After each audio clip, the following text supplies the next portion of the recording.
अगर हिंदी प्रदेश के लोग महाराष्ट्र में ना रहे तो वहाँ की रोजी और रोजगार उन लोगों का बंद हो जाएगा। कि मराठियों का मराठियों का कह रहे मराठियों का हक छीन रहा है आके हिंदी कौन कह रहा है? मराठी काम करना ही नहीं चाहते हैं। अगर काम करते तो यहाँ से इतने लोगों की जाने की जरूरत कर क्यों नौकरी पा जाते? इनको नौकरी नहीं मिलती तो वो कैसे काम करते वहाँ?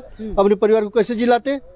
उनके लोग खुद ही नहीं कोई काम करना चाहते हैं। महाराष्ट्र के कंपनियों का सामान महाराष्ट्र में खपाए, महाराष्ट्र के जो चीजें प्रोडक्ट बनते हैं उन्हें मराठियों के बीच में बेचें। वो पूरे भारत के अंदर उनकी दवाई नहीं चलेगी, उनके कंपनियों की दवाई नहीं चलेगी, उनका वस्त्र नहीं बिकेगा, उनकी साड़ियां नहीं बिकेगी, उनके कंपनियों की बनाई हुई चीजें जो आएंगी वो हिंदी भाषी इलाकों में नहीं बिकेंगी। पूरा का पूरा महाराष्ट्र उसी दिन भिखारी हो जाएगा जिस दिन हिंदी भाषी लोग महाराष्ट्र को छोड़ देंगे, मुंबई को छोड़ देंगे।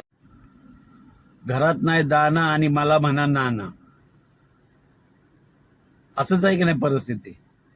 तुम्हाला आम्ही पाट दिलं बसायला, नंतर ताट पण दिलं आणि त्याच ताटाला साला तुम्ही लोक नावं ठेवताय।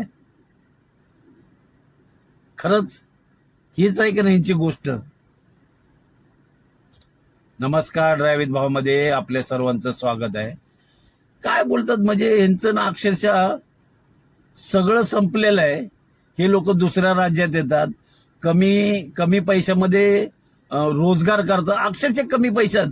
खाजगी वाहन चालकामध्ये पण हे ड्रायव्हर लोक आलेत ना, अक्षरशः ही लोक ना अक्षरशः लाळचाटेपणा करतात खाजगी। म्हणून मी हा व्हिडिओ बनवतो, माझं वाहतुकीबद्दलच हे असतात। अक्षरशः ना लाळचाटेपणा करतात, कमी पगारात काम करणार, बदली जरी असेल 600-700 मध्ये करणार।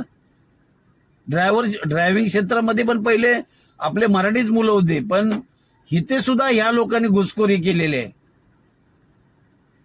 शेठ लोकांना पण कमी पगारात ड्रायव्हर मिळतो, मग ते बोलतात मराठी माणसाला बोलवा होतं तो 1000-1200 घेणार बदलीला, मग आम्ही ह्यालाच बोलवतो। आणि यांचा काय गिरे तो भी टांग ऊपर।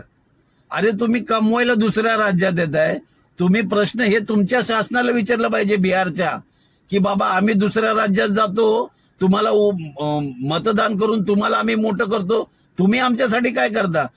तुम्हाला आमंत्रण दिलं नाही, त्यामुळे तिकडेच सुखात राहा।